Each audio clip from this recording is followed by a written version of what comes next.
Question दिया गया है, ठीक है। तो हम 12th आर्ट की राजनीति विज्ञान के नेक्स्ट क्वेश्चन को समझ रहे हैं। तो इसमें अगला क्वेश्चन है दीर्घवृत्तीय प्रश्न का दूसरा, ठीक है, कि अफगानिस्तान युद्ध, ठीक है, कौन सा युद्ध? अफगानिस्तान युद्ध तथा खाड़ी युद्ध के संदर्भ में एक ध्रुवीय विश्व विकास की संक्षिप्त व्याख्या कीजिए, है ना। तो हमें अफगानिस्तान युद्ध और खाड़ी युद्ध के संदर्भ में एक ध्रुवीय विश्व विकास की संक्षिप्त व्याख्या करना है, ठीक है। तो समझते हैं। हालांकि सोवियत संघ के विघटन के बाद विश्व में दो गुटों के बीच होने वाली कड़वाहट पर विराम लगा। तो क्या हो गया? सोवियत संघ जो था वो टूट गया, और इसके टूटने के साथ ही क्या थी कि ये दोनों गुटों में जो कड़वाहट थी वो क्या हो गई? वो धीरे धीरे समाप्त हो गई। लेकिन दो ध्रुवीय व्यवस्था के अंत के साथ ही विश्व एक ध्रुवीय व्यवस्था में क्या हो गया?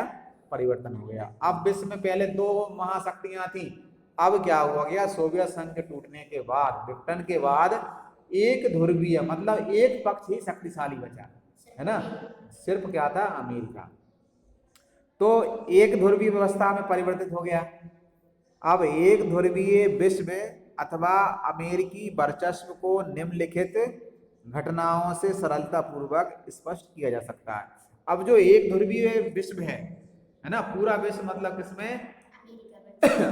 हमें उसमें एक ध्रुव में बट गया, ठीक है। तो अमेरिकी वर्चस्व मतलब अमेरिका के शक्तिशाली होने के निम्नलिखित घटनाओं से हम क्या है? सरलता पूर्वक स्पष्ट किया जा सकता है। तो हम उसे पढ़ेंगे कि, है ना। पहला है खाड़ी युद्ध। तो अमेरिकी वर्चस्व को समझेंगे, कौन कौन सी घटनाओं से उसका वर्चस्व बढ़ा। तो पहला है खाड़ी युद्ध, ठीक है। अमेरिकी एक अधिकार की शुरुआत पहले खाड़ी युद्ध, जब उसने अपनी सैनिक शक्ति के बलबूते कुवैत को इराक से आज़ादी दिला दी। तो क्या था?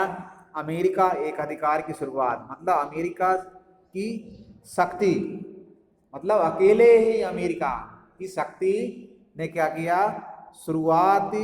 शुरुआत पहले उसने की खाड़ी युद्ध, जब उसने अपनी सैनिक शक्ति के बलबूते, अकेले ही उसने, अमेरिका ने अकेले ही अपनी शक्ति के बलबूते इराक से किसे आज़ादी दिला दी? कुवैत को आज़ादी दिला दी, है ना। और अगस्त 1990 में इराकी तानाशाह सद्दाम हुसैन ने अपने से छोटे पड़ोसी राष्ट्र कुवैत पर कब्जा कर लिया। तो क्या हुआ? अगस्त 1990 में इराक का तानाशाह था। इराक का तानाशाह कौन सा? सद्दाम हुसैन था, है ना। उसने क्या था? अपने छोटे से एक पड़ोसी देश कुवैत पर क्या कर लिया था? कब्जा कर लिया था, है ना। तो अमेरिका ने कुवैत को आज़ाद कराने में महत्वपूर्ण भूमिका का निर्वाह करते हुए विश्व के उपदेशों के लगभग 6,60,000 सैनिकों के साथ इराक पर क्या कर दिया? आक्रमण कर दिया। तो अमेरिका ने कुवैत को आज़ाद कराने के लिए क्या था कि अपनी महत्वपूर्ण भूमिका निभाई, ठीक है। और उसने विश्व के उपदेश मतलब विश्व में उसके जो सहयोगी देश थे, उसके मित्र देश थे, उनके साथ मिलकर उनके सैनिकों की संख्या थी 60,60,000, ठीक है, उसके और उसके मित्र देशों के। तो इसने इराक पर हमला कर दिया, आक्रमण कर दिया उसके मित्र देशों के साथ मिलकर, है ना। तो उल्लेखनीय है कि इस सैन्य अभियान में 75% अमेरिकी सैनिक थे। तो इसमें सबसे ज्यादा कौन थे? अमेरिकी सैनिक। 75% सैनिक किसके थे? अमेरिका के। और बाकी किसके थे? उसके सहयोगी मित्रों के देशों के।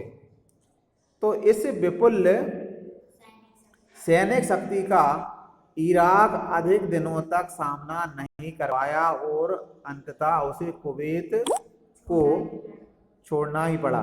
तो इस अधिक शक्ति का क्या था? इस सैनिक शक्ति का मुकाबला इराक नहीं कर पाया और उसने मतलब क्या है? कुवैत को क्या कर दिया? छोड़ दिया, है ना, उसे मुक्त कर दिया। तो इस युद्ध में विश्व को अमेरिकी सैन्य शक्ति का प्रदर्शन करा दिए।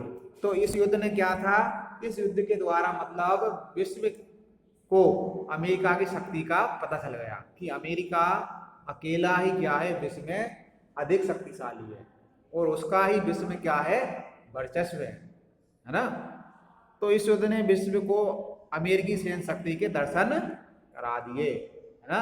तो इससे पता चल गया कि अमेरिका अब क्या है कि दिन प्रतिदिन शक्तिशाली हो रहा है। ठीक है। दूसरा दिया हुआ है सूडान तथा अमेरिकी दूतावास पर प्रेक्षपात से हमला, है ना। प्रेक्षपात का मतलब ये है कि मिसाइलों से हमला, है ना। किससे हमला, मिसाइलों से। तो कहाँ, सूडान में क्या था, अमेरिका का दूतावास था, वहां पर क्या था कि प्रेक्षपात मतलब मिसाइलों से हमला किया गया था। ठीक है। तो कब किया गया था, 1998 में नैरोबी, कीनिया। कहाँ, कीनिया, कीनिया का एक शहर है नैरोबी, है ना। तथा दार ए सलाम, तंजानिया में अमेरिकी दूतावासों पर हुए बम धमाकों का उत्तरदायी अलकायदा को माना गया। तो यहाँ जो क्या थे, नैरोबी, कीनिया और तंजानिया में अमेरिकी दूतावासों पर क्या थे, हमले हुए। कब हुए, 1998 में। तो इसका जिम्मेदार किसे माना गया, इसका जिम्मेदार अलकायदा को माना गया। इस घटना ने परिणाम स्वरूप तत्कालीन अमेरिकी राष्ट्रपति द्वारा अलकायदा ठिकानों पर प्रेक्षपात हमले की अनुमति प्रदान की गई। तो मतलब तालिबान ने मतलब क्या था कि बमों से धमाके किए थे, बम, है ना, बमों से इन मतलब दूतावासों को नुकसान पहुंचाया। तो इसका जिम्मेदार अमेरिका के तत्कालीन राष्ट्रपति जो थे, उन्होंने अलकायदा को माना कि अलकायदा ही एक आतंकवादी संगठन है और यही क्या कर रहा है कि इन देशों में हमले करवा रहा है। तो उन्होंने क्या था कि इन अलकायदा के ठिकानों को पहले चिन्हित किया कि कहाँ किस देश में इनके ठिकाने हैं, और प्रेक्षपात का मतलब होता है मिसाइल, और मिसाइलों से उन्होंने क्या दे दी, अनुमति दे दी कि इन ठिकानों पर मिसाइलों से क्या करो, हमले करो, है ना। तो राष्ट्रपति की आज्ञा मिलते ही अमेरिका के ने सूडान एवं अफगानिस्तान में स्थित अलकायदा के ठिकानों पर प्रेक्षपात से आक्रमण कर दिया। तो उनके ठिकाने कहाँ थे, सूडान में थे, और कहाँ थे, अफगानिस्तान में। तो जो अलकायदा के जो ठिकाने थे वो सूडान और अफगानिस्तान में थे, यहीं वो रहते थे और यहीं से अपनी आतंकवादी गतिविधियां संचालित करते थे, है ना। तो क्या कर दिया उन्होंने, राष्ट्रपति की अनुमति मिलते ही उनने सूडान और अफगानिस्तान में अलकायदा के ठिकानों पर प्रेक्षपात मतलब मिसाइलों से क्या कर दिए, हमले कर दिए कि अमेरिका विश्व पटल पर एकदम महाशक्ति है। तो ये घटना प्रमाणित करती है, मतलब इस घटना से हमें ये पता चलता है कि अमेरिका विश्व पटल पर मतलब विश्व में एकदम मतलब क्या है, महाशक्ति है, मतलब एक ही महाशक्ति है जो इस प्रकार के कार्य कर सकती है। कौन है, अमेरिका, है ना। तो इससे उसकी शक्ति का क्या लगता है, हमें पता चलता है। ठीक है। तो इसके बाद 9/11 की घटना, तो तीसरा इसका पॉइंट है 9/11 की घटना तथा अफगानिस्तान युद्ध। तो इनको हम अगले नेक्स्ट वीडियो में ये 2 पॉइंटों को समझेंगे, क्योंकि वीडियो बड़ा हो रहा है फिर शेयर नहीं होता। ठीक है।